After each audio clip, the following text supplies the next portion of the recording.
আমি আজকে বয়স্ক লোক, আমি কি করে খাবো? প্রতিবন্ধী আছে, হ্যাঁ মার দেওয়া হইতেছে, এই কি করে খাবো?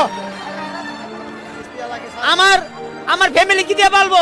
আমি নিজে কি দিয়ে চলবো? আমি রাস্তা ভিক্ষা করবো? আমি ডাকাতি করতে পারবো? আমাদের কথা হলো দেশের অটো রিক্সা চলতে হবে, আমাদের কর্ম দিক, তাহলে হলে কি আপনাকে বন্ধ করছে? আমরা এতগুলো লোক আমরা কি করে খাবো?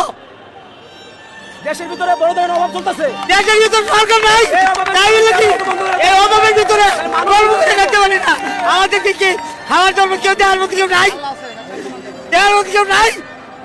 আমাদের অটো রিক্সা চলতে হবে, আমাদের অটো রিক্সা বন্ধ করলে আমাদের কর্ম দিতে হবে।